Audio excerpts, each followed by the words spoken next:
지금 마음이 많이 무거우신가요? 통장을 들여다보며 한숨을 쉬십니까?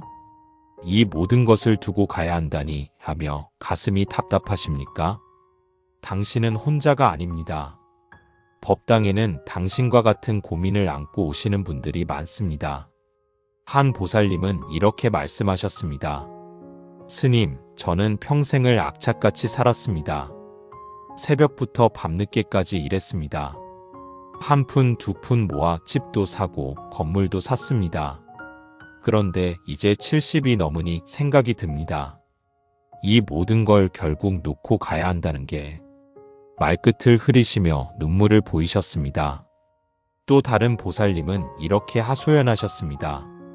재산 때문에 자식들이 싸웁니다.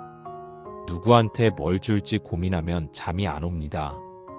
평생 모은 게 이렇게 무거운 짐이 될 줄 몰랐습니다. 그 목소리에는 피로와 두려움이 가득했습니다. 이 고통, 부처님께서도 아십니다. 이 불안, 부처님께서도 보고 계십니다. 오늘 이 시간, 저는 당신께 진실을 말씀드리고 싶습니다. 당신이 두려워하는 것은 놓아야 한다는 사실이 아닙니다. 당신이 정말 두려워하는 것은 평생 쌓아온 나라는 것이 사라지는 것입니다. 하지만 부처님께서는 가르치십니다. 진정한 자유는 놓을 때 옵니다. 진정한 평화는 비울 때 찾아옵니다. 부처님께서는 탐진치 삼독을 말씀하셨습니다. 탐욕, 분노, 어리석음. 이 세 가지가 인간을 괴롭힙니다. 그 중에서도 탐욕은 가장 교묘합니다. 왜냐하면 탐욕은 스스로를 정당화하기 때문입니다. 가족을 위해서, 노후를 위해서, 자식을 위해서, 이런 그럴듯한 이유로 우리는 모읍니다. 쌓고 또 쌓습니다. 그런데 언제부터인가 재산이 나를 지켜주는 것이 아니라 내가 재산을 지키느라 불안해집니다. 첫째, 우리는 소유를 나와 동일시합니다. 당신은 누구십니까? 나는 아파트 3채를 가진 사람입니다. 나는 예금이 10억 있는 사람입니다. 나는 건물주입니다. 이렇게 대답하시지 않습니까? 하지만 부처님께서는 묻습니다. 그것들을 빼면 당신은 누구입니까? 아파트가 당신입니까? 돈이 당신입니까? 건물이 당신입니까?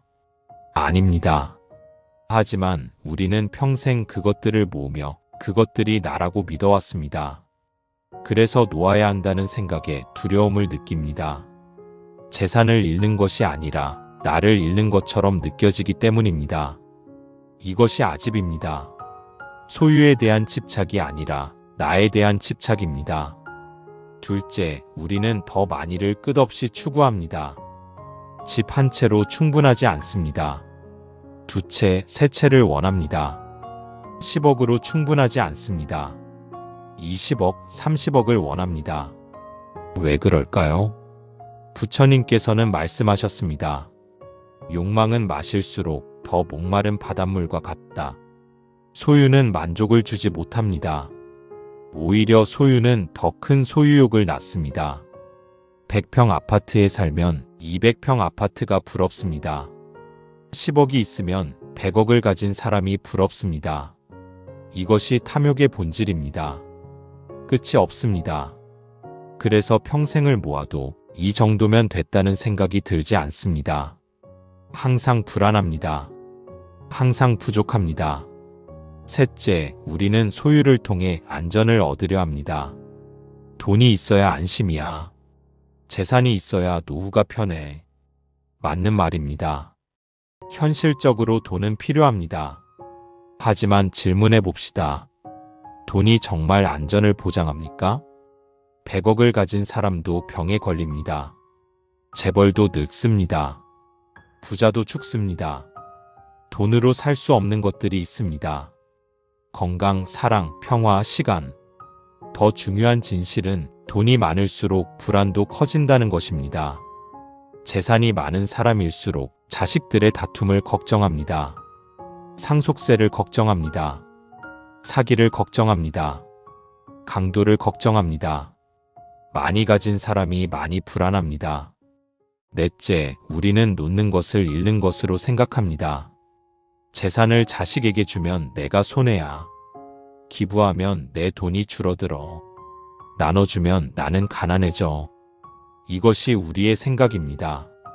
하지만 부처님께서는 가르치십니다. 놓는 것은 잃는 것이 아닙니다. 놓는 것은 자유로워지는 것입니다. 무거운 짐을 지고 산을 오릅니다. 힘듭니다. 숨이 찹니다. 짐을 내려놓으면 어떻게 됩니까? 몸이 가벼워집니다. 발걸음이 가벼워집니다. 재산도 마찬가지입니다. 많이 가질수록 무겁습니다. 놓을수록 자유롭습니다.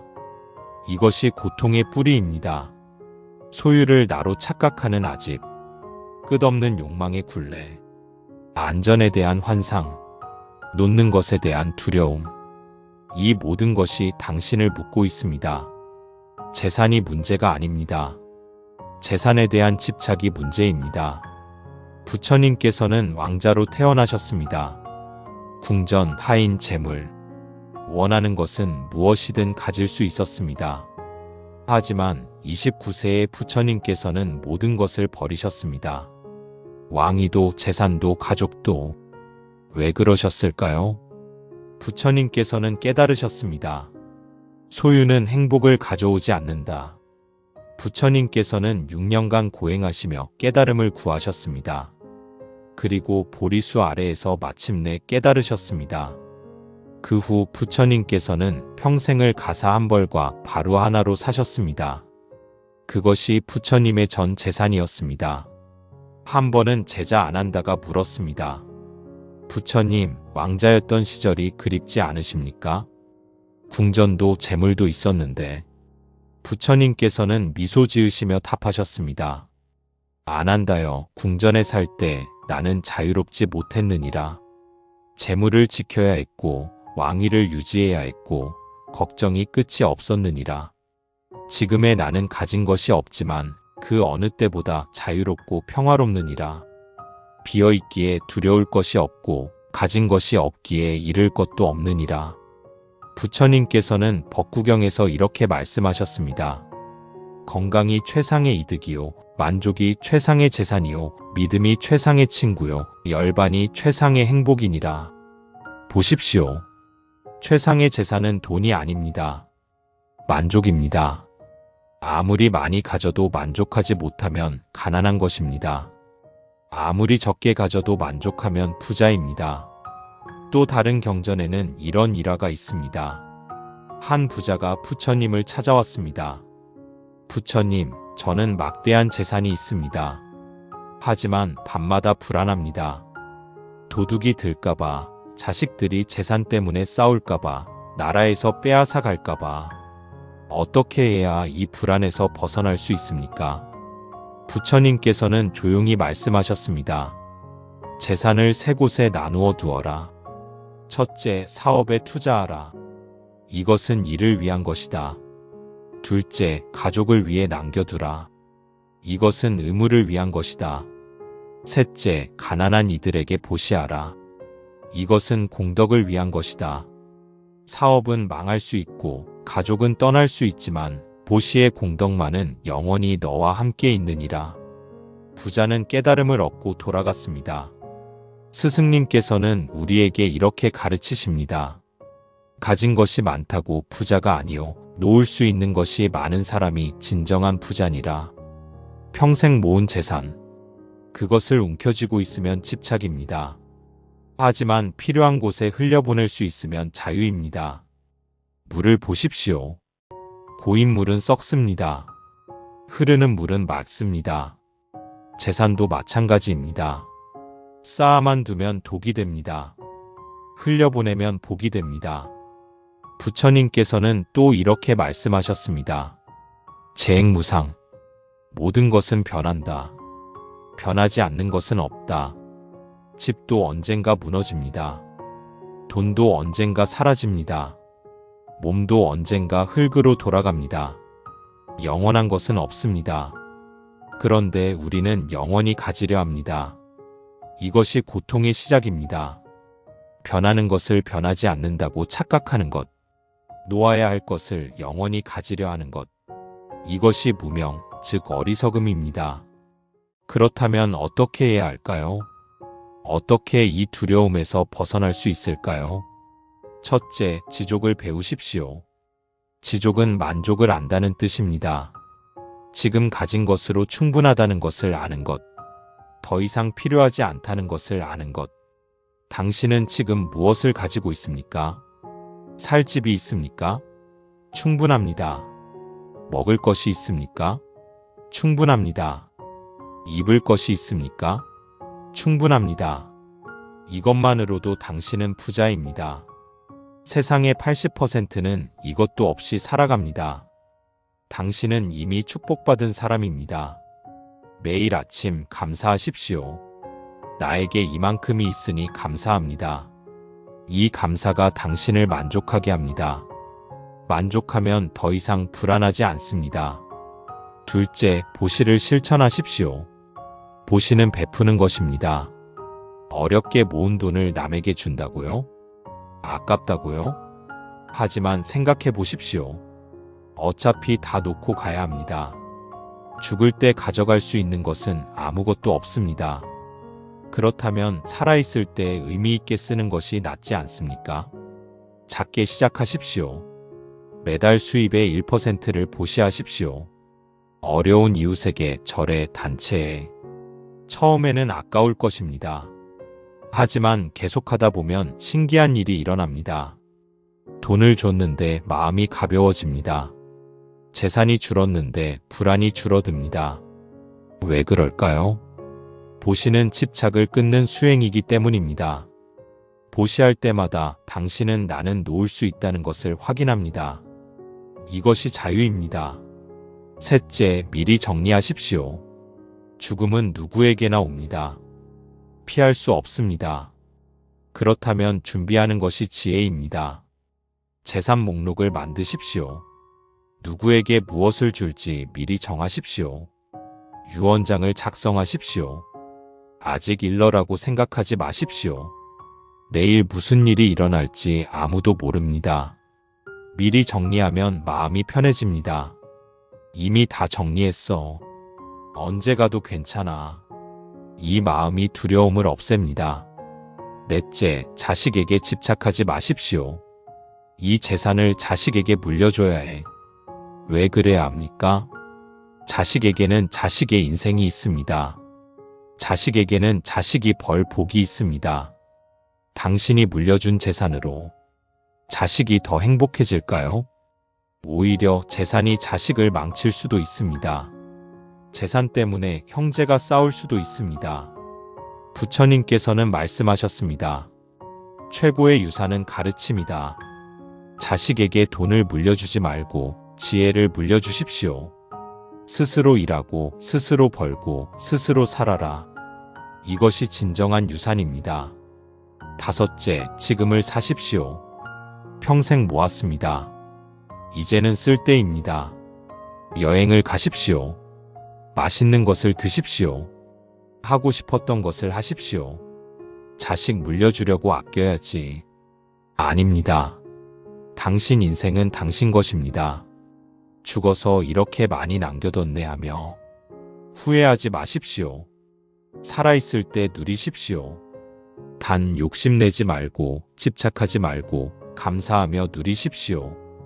여섯째, 수행하십시오. 재산에 대한 집착을 끊는 가장 좋은 방법은 명상과 염불입니다. 매일 30분 조용히 앉으십시오. 눈을 감고 호흡을 관찰하십시오. 들숨에는 받아들이고 날숨에는 놓아줍니다. 이것을 반복하십시오. 염불을 하십시오. 나무 아미타불, 나무 아미타불. 염불하는 동안에는 재산 생각이 들지 않습니다. 오직 부처님과 하나가 됩니다. 이 경험이 쌓이면 돈보다 더 소중한 것을 발견하게 됩니다. 그것은 평화입니다. 그것은 자유입니다. 부처님께서는 말씀하셨습니다. 빈손으로 왔다가 빈손으로 간다. 이것이 인생의 진실이다. 당신은 태어날 때 아무것도 가지지 않았습니다. 떠날 때도 아무것도 가져가지 못합니다. 그 사이의 시간, 그 시간 동안 당신은 무엇을 했습니까? 재산을 모으느라 불안하게 살았습니까? 아니면 감사하며 평화롭게 살았습니까? 중요한 것은 얼마나 가졌느냐가 아니라 얼마나 자유로웠느냐입니다. 컵을 생각해 보십시오. 컵이 물로 가득 차 있으면 더 이상 아무것도 담을 수 없습니다. 하지만 컵을 비우면 새로운 것을 담을 수 있습니다. 당신의 마음도 마찬가지입니다. 소유욕으로 가득 차 있으면 평화가 들어올 자리가 없습니다. 하지만 소유욕을 비우면 그 자리에 자유가 찾아옵니다. 오늘부터 시작하십시오. 작은 것 하나를 내려놓으십시오. 필요 없는 물건을 버리십시오. 누군가에게 선물하십시오. 그리고 느껴보십시오. 버렸는데 가벼워지는 기분을, 줬는데 풍요로워지는 느낌을. 이것이 비움의 역설입니다. 비워야 채워집니다. 놓아야 얻습니다. 부처님의 가피가 당신과 함께하기를 기원합니다. 당신의 마음에서 집착이 사라지고 당신의 삶에 평화가 깃들기를. 당신이 가진 모든 것에 감사하되 그 어떤 것에도 매이지 않기를. 자유롭고 평온하고 행복하기를. 합장. 마지막으로 이 한마디를 기억하십시오. 가장 많이 가진 사람이 아니라 가장 적게 필요로 하는 사람이 진정한 부자입니다.